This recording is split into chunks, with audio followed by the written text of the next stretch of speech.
নমস্কার বন্ধুরা, তপতির ঘরকন্যা নতুন একটি ব্লগে আপনাদের সকলকে স্বাগত জানাই। আপনারা কেমন আছেন? আশা করছি ভালোই আছেন। আমিও ভালো আছি। বন্ধুরা, আজকে আমি কোনো একটি রেসিপি নিয়ে আপনাদের সামনে আসি নাই। আজকেই তো জামাই ষষ্ঠী, তাই জামাই ষষ্ঠীর থালির রেসিপি আপনাদের সঙ্গে শেয়ার করব। বন্ধুরা, চলুন তাহলে আপনারা দেখতে থাকুন আমি কি কি রেসিপি বানাচ্ছি আর কীভাবেই বা বানাচ্ছি। চলুন তাহলে শুরু করা যাক। দেখুন বন্ধুরা, জামাই ষষ্ঠীর থালি বানানোর জন্য প্রথমেই গ্যাসে ফ্রাই প্যান বসিয়ে দিয়েছি। 2 চামচের মতো সর্ষের তেলও দিয়ে দিয়েছি। তেল গরম হয়ে গেছে। এবার পোস্ত বেটে রেখেছিলাম পোস্ত বড়া করার জন্য। এবার তেলের মধ্যেই পোস্তর বড়াগুলো ভাজতে দিয়ে দিয়েছি। দেখুন, আপনাদেরও দেখিয়ে দিচ্ছি। শুধু লবণ দিয়েই মাখিয়ে নিয়েছি পোস্তটা, দিয়ে বড়া করছি। আপনারা যদি চান তো লঙ্কা বেটেও দিতে পারেন, পেঁয়াজ কুচিও দিতে পারেন। আমি দিচ্ছি না। পোস্তর বড়ার একদিকটা ভাজা হয়ে গেছে। এবার উল্টে দিতে হবে। খুব সাবধানে উল্টোতে হবে। পোস্তর বড়া খুব কড়া করে ভাজার দরকার নয়। একদিকটা একটু লাল লাল হলে আর একদিকটা একটু লাল করে ভেজে নিলেই হবে। বেশি কড়া করে ভাজলে পোস্তর বড়ার স্বাদ থাকবে না। দেখুন, 2টি পোস্তর বড়াকে আমি উঠিয়ে দিয়েছি। এভাবে উল্টো পাল্টা করে ভেজে নিয়েছি। দেখুন, ভাজা হয়েও গেছে। এবার আমি তুলে নেবো এগুলি, আর বেশি ভাজবো না। পোস্ত বড়া ভাজার সময় কিন্তু গ্যাসের আঁচ লো টু মিডিয়ামেই থাকবে। পোস্তর বড়া দুটি ভাজা হয়ে গেছে। এবার একটা বাটিতে তুলে রাখছি। এইভাবেই একে একে আমি জামাই ষষ্ঠীর থালির রেসিপি সব করে নেব। দেখুন, আপনাদেরও দেখাবো। এবার এখানে 750 গ্রাম খাসির মাংস নিয়েছি। ভালো করে ধুয়ে পরিষ্কার করেও নিয়েছি। এবার ম্যারিনেট করে রেখে দেবো 1 ঘন্টার জন্য। দেখুন, আপনাদেরও দেখাবো আমি। প্রথমেই আদা রসুন বাটা 2 থেকে 3 চামচের মতো দিয়ে দিচ্ছি। জামাই ষষ্ঠীর থালি পুরোটাই তো দেখানো সম্ভব নয়, যতটা পারবো ততটা আপনাদের সঙ্গে শেয়ার করব। দেখুন, 3 চামচ আদা রসুন বাটা দিয়েও দিয়েছি। এবার পেঁয়াজ বাটা দিয়ে দিচ্ছি। 2 চামচের মতো পেঁয়াজ বাটা দিচ্ছি। আবার পেঁয়াজ কুচিয়েও দিতে হবে, তার জন্য 2 চামচই দিচ্ছি। এবার 1 চামচ হলুদ গুঁড়ো দিয়ে দিচ্ছি, আর 1 চামচ লঙ্কার গুঁড়ো দিয়ে দিচ্ছি। এটা ঝালের জন্য দিচ্ছি। টক দই 2 চামচ দিয়ে দিচ্ছি। টক দই আর মশলাও কিন্তু আমি বেশি কিছু দেবও না। দেখুন, আপনাদের দেখিয়ে দিচ্ছি। খুব কম তেল মশলা দিয়ে আমি রান্নাটা করব। এবার 2 চামচের মতো সর্ষের তেল দিয়ে দিচ্ছি মাংসের উপর। এবার সব উপকরণগুলি দিয়ে আমি একসঙ্গে ভালো করে হাত দিয়ে মাখিয়ে নিচ্ছি। যত ভালো করে মাখানো হবে মাংসর কিন্তু টেস্ট তত ভালো হবে, আর বেশিক্ষণ রাখলে আরও ভালো হবে। আপনারা চাইলে চামচ দিয়েও মাখাতে পারেন, কেননা লঙ্কা গুঁড়ো দিয়ে আছে, হাত জ্বলতে পারে। এইভাবেই আমি মিনিট 2 মতো হাত দিয়ে মেখে নিয়েছি। দেখুন, আপনাদেরও দেখাচ্ছি। এবার এটাকে ঢাকা দিয়ে রেখে দেব কিছুক্ষণ। ততক্ষণ আমি আরও সব যে জামাই ষষ্ঠীর থালির রেসিপি আছে সেগুলি করে নেব। এবার যেটা করব, ঝুরি আলু বানাবো। তার জন্য 3টি আলু আমি এখানে কেটে পরিষ্কার করে ধুয়েও নিয়েছি। এবার একটা এরকম গ্রেটার নিয়েছি, আলুগুলি গ্রেট করে নেব।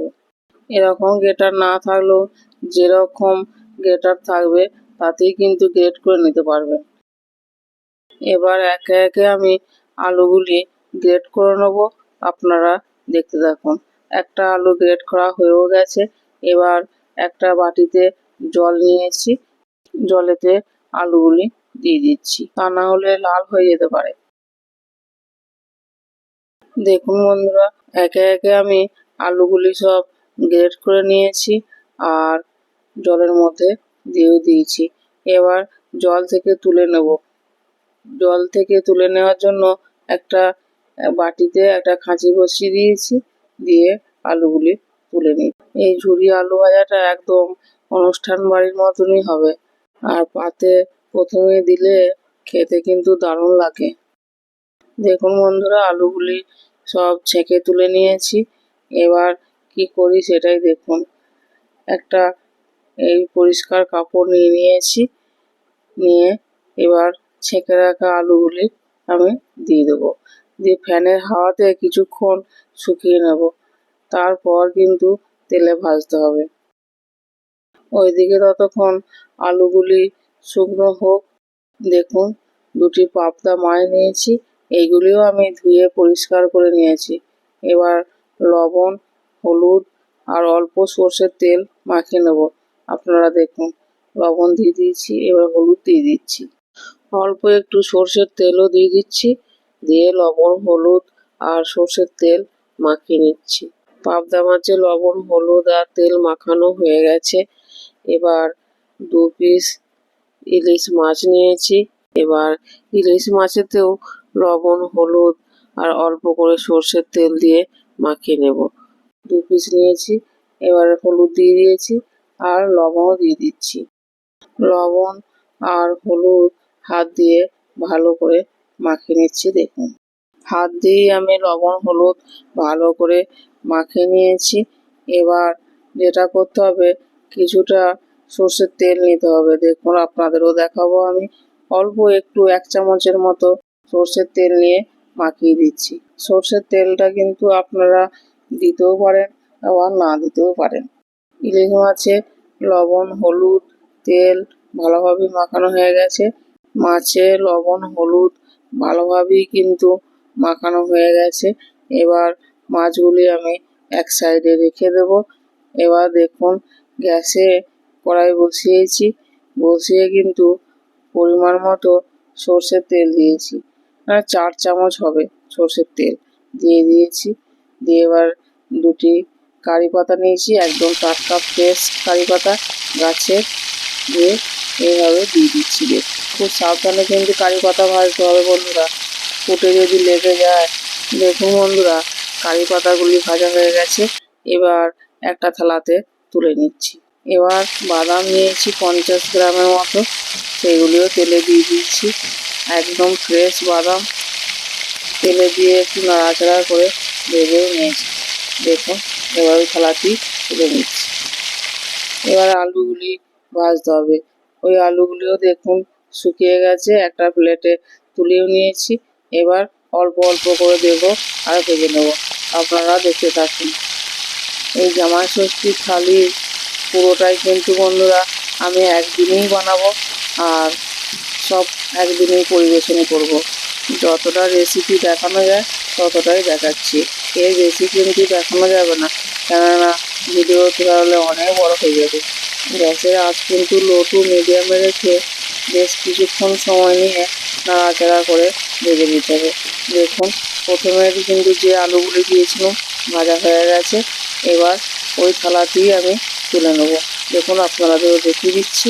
এইভাবেই আমি ঝুরি আলু ভাজার আলুগুলি সব একে একে ভেজে নেব। এবার দেখুন, একদিকে ফ্রাই প্যান বসিয়ে দিয়েছি, সর্ষের তেল দিয়েছিলাম, তেল গরম হয়ে গেছে। এবার লবণ, হলুদ মাখানো পাবদা মাছগুলি ভেজে নেব। এতেও কিন্তু গ্যাসের আঁচ লো টু মিডিয়ামই আছে, দেখে নিশ্চয় বুঝতে পারছেন। 1 পিঠ কিন্তু ভাজা হয়ে গেছে, আর 1 পিঠ উল্টে দিচ্ছি। মাছ খুবই নরম, তার জন্য খুব সাবধানেই উল্টে দিতে হবে। দেখুন বন্ধুরা, উল্টো পাল্টা করে আমি মাছগুলি ভেজেও নিয়েছি, একটু ভালো করেই ভেজেছি। এবার আমি একটা ট্রেতে তুলে নিচ্ছি।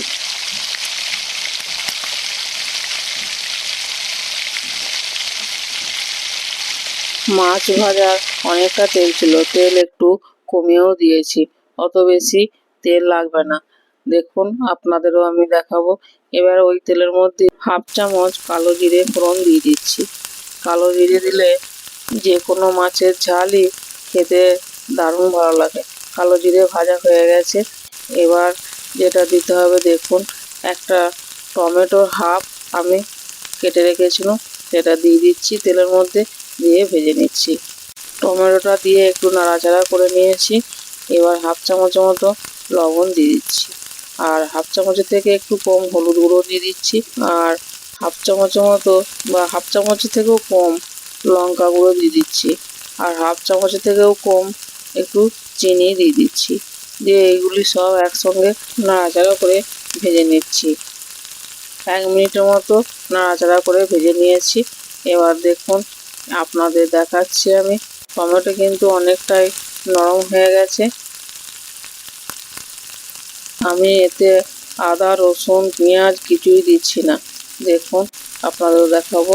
এবার 2 রকম সর্ষে আর পোস্ত বেটে ছেঁকে রেখেছিলাম, সেটাও দিয়ে দিচ্ছি, আর একটু বাটি দেওয়া জল দিচ্ছি। দিয়ে এবার এগুলি ভালো করে কষিয়ে নেব। আপনারা যদি চান তো এখানে আদা বাটা দিতে পারেন। আমি এখানে আদা বাটাও দিচ্ছি না, শুধু সর্ষে পোস্ত বাটা দিয়েই এই পাবদা মাছের ঝালটা করব কালো জিরে দিয়ে। দেখুন বন্ধুরা, মিনিট 2 ধরে এই মশলাটা আমি ভালো করে কষিয়ে আর অল্প জল দিয়ে ফুটিয়েও নিয়েছি। এবার ভেজে রাখা পাবদা মাছগুলি দিয়ে দিচ্ছি। দেখুন বেশিক্ষণ ফোটানোর দরকার নেই, কেননা এমনিতেই নরম মাছ। উপর দিয়ে একটু মশলাটা খুন্তি করে দিয়ে দিচ্ছি। এবারে উপর থেকে চেরা কাঁচা লঙ্কা দিয়ে দিচ্ছি। এই চেরা কাঁচা লঙ্কা দিলে দেখতেও ভালো লাগবে, আর এইগুলি হালকা সিদ্ধ হয়ে যাবে, কিন্তু খেতেও ভালো লাগবে। আর কিছুটা ফ্রেশ ধনেপাতা কুচি দিয়ে দিচ্ছি। আমাদের পাবদা মাছ রেডি হয়ে গেছে, আর ওইদিকে আমাদের ঝুরি আলু ভাজাও হয়ে গেছে। দেখুন একটা প্লেটে দিয়েও দিয়েছি। দারুণ লাগছে, কিন্তু একদম অনুষ্ঠান বাড়ির মতোই লাগছে। আর আপনাদের আমি হাত দিয়ে ভেঙে দেখাবো যে কীরকম হয়েছে। দেখুন একদম ভেঙে কিন্তু গুঁড়িয়ে যাচ্ছে। খেতে কিন্তু দারুণ হয়েছে বন্ধুরা। এবার গ্যাসে কড়াই বসিয়ে দিয়েছি, আর সর্ষের তেল দিয়ে দিচ্ছি 5 চামচের মতো, আর একটা তেজপাতা ছিঁড়ে দিয়ে দিচ্ছি তেলের মধ্যে। দিয়ে একটু নাড়াচাড়া করে নিচ্ছি। তেল কিন্তু ভালোভাবেই গরম হয়ে গেছে। এবার 2টি বড় সাইজের পেঁয়াজ কুচি রেখেছিলাম, তেলে দিয়ে দিচ্ছি। দিয়ে কিছুক্ষণ এইভাবে নাড়াচাড়া করে ভেজে নেব। আপনারা দেখতে থাকুন। মিনিট 2-3 মতো এইভাবে নাড়াচাড়া করে পেঁয়াজটা আমি ভেজে নিচ্ছি। দেখুন আপনাদেরও দেখাচ্ছি। এবার আমি এই পেঁয়াজের হাফ চামচের মতো চিনি দিয়ে দিচ্ছি। চিনিটা দেওয়ার পর আবারও আমি ভেজে নিচ্ছি। দেখুন চিনিটা দিলে পেঁয়াজটা খুবই তাড়াতাড়ি ভাজা হয়ে যাবে, আর কালারও এসে যাবে। দেখুন এইভাবেই কিন্তু লো টু মিডিয়ামে রেখে পেঁয়াজটা আমি হালকা করে ভেজে নিয়েছি। এবার ম্যারিনেট করা মাংসটাকে দিয়ে দিচ্ছি। দেখুন খাসির মাংসটা যে বানাবো আমি, কিন্তু বেশি তেল মশলা কিছুই দিচ্ছি না। দেখুন আপনাদেরও দেখাবো। এবার সব মাংসটা দেওয়ার পর ভালো করে উল্টো পাল্টা করে নাড়াচাড়া করে নিচ্ছি। গ্যাসের আঁচ কিন্তু লো টু মিডিয়ামই আছে, হাই করি নাই। খাসির মাংসটা কিন্তু আমার 1 ঘন্টার মতো ম্যারিনেট করা ছিল। খুব তাড়াতাড়ি কিন্তু সিদ্ধ হয়ে যাবে। দেখুন ভালো করেই কিন্তু এইভাবে নাড়াচাড়া করে নিয়েছি। এবার একটা টমেটো দিয়ে দিচ্ছি, আর 2 চামচের মতো ধনে জিরে গুঁড়ো দিয়ে দিচ্ছি, আর হাফ চামচের মতো লবণ দিয়ে দিচ্ছি। দিয়ে ভালো করে আবার নাড়াচাড়া করে কষিয়ে নিচ্ছি। দেখুন খাসির মাংসটা আমি ঝোল করব না, কেননা মুগের ডাল আছে, তার জন্যেই ঝোল করব না। মাংসটা আমি কষা কষাই করব। মিনিট 2-3 ধরে এভাবেই আমি নাড়াচাড়া করে নিয়েছি, আর ভালোভাবে কষানো হয়ে গেছে। দেখুন এবার আমি ঢাকা দিয়ে বেশ কিছুক্ষণ কষিয়ে নেব। এইভাবে যত ঢাকা দিয়ে আপনি কষাবেন, তত তাড়াতাড়ি কিন্তু মাংস সিদ্ধ হয়ে যাবে। দেখুন ঢাকা দেওয়ার পর কতটা জল ছেড়ে দিয়েছে। আবার আমি ঢাকা খুলে দিয়ে নাড়াচাড়া করে নিচ্ছি। দেখুন আপনাদেরও দেখাচ্ছি। আবারও আমি বেশ কিছুক্ষণ এইভাবে নাড়াচাড়া করার পর ঢাকা দিয়ে দেবো। কিন্তু এইভাবেই কিছুক্ষণ নাড়াচাড়া করে আবার যদি ঢাকা দিয়ে দেওয়া হয়, মাংস খুবই তাড়াতাড়ি সিদ্ধ হয়ে যাবে। দেখুন, আবার আমি ঢাকা দিয়ে দিচ্ছি। এবার গ্যাসে একটা কড়াই বসিয়েছি। দেখুন, আপনাদেরও দেখিয়ে দিচ্ছি। এবার 1 চামচের মতো ঘি দিয়ে দিচ্ছি। ঘিটা কিন্তু বাড়িতেই বানানো।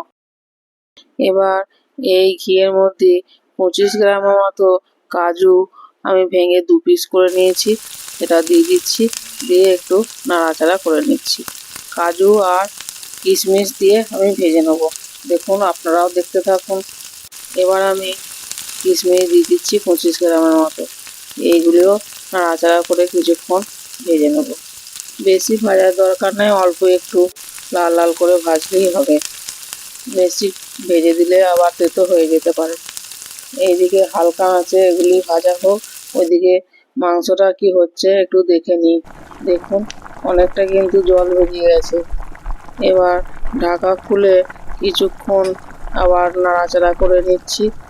খাসির মাংসতে কিন্তু আপনারা আলুও দিতে পারেন ভেজে, আমি আলু দিচ্ছি না। ঝোল করলে আলু দিতাম। ওইদিকে মাংসটা হচ্ছে, আর এইদিকে আমি কাজু কিশমিশ ভাজা হয়ে গেছে, একটা বাটিতে তুলে নিচ্ছি। এবার ওই কড়াইতে আমি আরও 1 চামচ গাওয়া ঘি দিয়ে দিচ্ছি। খুব বেশি দেব না। আর 2টি তেজপাতা ছেড়ে দিয়ে দিচ্ছি তেলের মধ্যে। আর 4টি এলাচ, 4টি লবঙ্গ আর 4-5 টুকরো দারচিনি দিয়ে দিচ্ছি। দিয়ে একটু নাড়াচাড়া করে ভেজে নিচ্ছি। এলাচের মুখগুলো একটু ফাটিয়েও নিয়েছি। এইভাবে একটু নাড়াচাড়া করে নিয়েছি। দিয়ে এবার কি করতে হবে দেখুন, আপনাদের দেখাচ্ছি। 1/2 চামচের মতো হলুদ গুঁড়ো নিয়ে নিয়েছি, আর এই ঘিয়ের মধ্যেই দিয়ে ভেজে নিচ্ছি। দেখুন বন্ধুরা, আপনারা কি বুঝতে পারছেন যে এটা কি হবে? দেখুন, আপনাদেরও দেখাচ্ছি।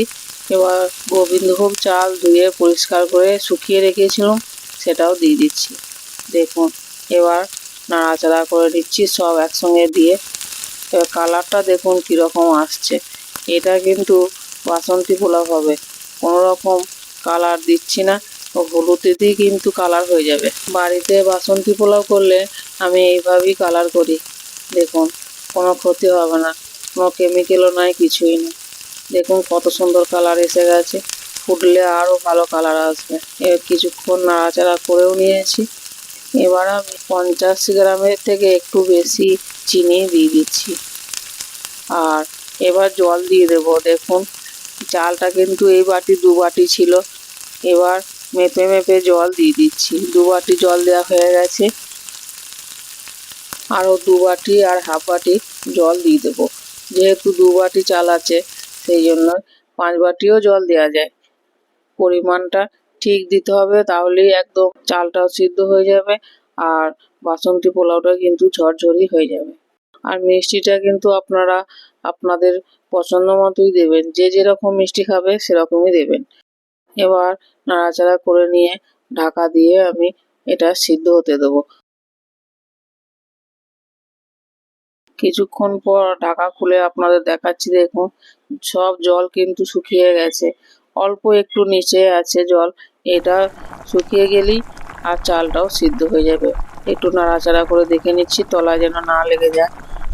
এবার দেখুন, কাজু আর কিশমিশ যে ভেজে রেখেছিলাম সেটাও দিয়ে দিচ্ছি। দিয়ে একটু নাড়াচাড়া করে মিশিয়ে নিচ্ছি। আবারও আমি এটাকে ঢাকা দিয়ে কিছুক্ষণ সিদ্ধ হতে দেবো। দুটো গ্যাসে কিন্তু দুদিকে রান্না হচ্ছে বন্ধুরা, দেখে নিশ্চয়ই বুঝতে পারছেন। এবার দেখি মাংসটার কি অবস্থা। দেখুন, খাসির মাংস কষা রেডি হয়ে গেছে। 1/2 চামচ গরম মশলা দিয়ে দিয়েছি, দিয়ে নাড়াচাড়া করে মিশিয়ে নিচ্ছি। বন্ধুরা, দেখে ভাবছেন তো মাংসটা এত কমে গেল কেন? দেরি হয়ে গেছে অনেক, আর বাড়ির লোকদিকে কিন্তু খেতেও দিয়ে দিয়েছি। এবার দেখুন, আমার জামাই ষষ্ঠীর থালি রেডিও হয়ে গেছে। আপনারা দেখুন কত সুন্দর লাগছে। আর কি কি আমি রেসিপি করেছি আপনারা ভালো করে দেখে নিন। আবার মাটির থালা, গ্লাস, বাটি, প্লেটেই কিন্তু আমি পরিবেশন করেছি। একটু বেশি সময় লেগেছে, কিন্তু নিজের হাতে জামাই ষষ্ঠীর থালি বানানো খুবই আনন্দের বিষয়। যতটুকু আয়োজন করেছি সবই আপনাদের সাথে শেয়ার করছি। আপনারা দেখুন, দেখে বলবেন যে জামাই ষষ্ঠীর থালি আমাদের কীরকম হয়েছে। জামাই ষষ্ঠীর সময় এইভাবে যদি সাজিয়ে জামাইকে পরিবেশন করেন, জামাই তো না খেয়েই আগে থাকতেই লাফাবে। খেয়ে আবার কি বলবে আপনারা নিশ্চয়ই বুঝতে পারছেন। আমি তো এত কিছু রান্না করে খুবই আনন্দ পেয়েছি। আপনারাও কিন্তু জামাই ষষ্ঠীর দিন জামাইকে এইভাবে রান্না করে খাওয়াবেন, দেখবেন আপনারও ভালো লাগবে আর জামাই তো খুবই খুশি হবে খেয়ে। বন্ধুরা, আমি এখানে দু রকমই মাছ করেছি, পাবদা মাছ আর ইলিশ মাছ। আপনারা চাইলে এর সঙ্গে চিংড়ির কোনো রেসিপি করতেও পারেন। বন্ধুরা, জামাই ষষ্ঠীর থালিতে আমি খুব কমই আয়োজন করেছি, আপনারা চাইলে কিন্তু এর থেকেও বেশি বেশি করতে পারেন। বন্ধুরা, জামাই ষষ্ঠীর থালির রেসিপি আপনাদের কেমন লাগলো অবশ্যই কমেন্টে জানাবেন। ভালো লাগলে অবশ্যই লাইক, কমেন্ট, শেয়ার, সাবস্ক্রাইব করবেন। পাশে থাকা বেল বাটনটি প্রেস করে দেবেন, যাতে আমি নিত্য নতুন ভিডিও দিলে সবার আগে আপনাদের কাছে পৌঁছে যায়। ফেসবুক থেকে দেখলে ফেসবুক পেজটি ফলো করবেন। আমার চ্যানেলে যদি কোনো নতুন বন্ধু এসে থাকেন, তবে চ্যানেলটি সাবস্ক্রাইব করে পাশে থাকবেন। আজ এই পর্যন্তই। আবার দেখা হবে অন্য কোনো ব্লগে, অন্য কোনো রেসিপি নিয়ে। ততক্ষণ সকলেই ভালো থাকবেন, সুস্থ থাকবেন, সাবধানে থাকবেন। ধন্যবাদ সকলকে ভিডিওটি প্রথম থেকে শেষ পর্যন্ত দেখার জন্য।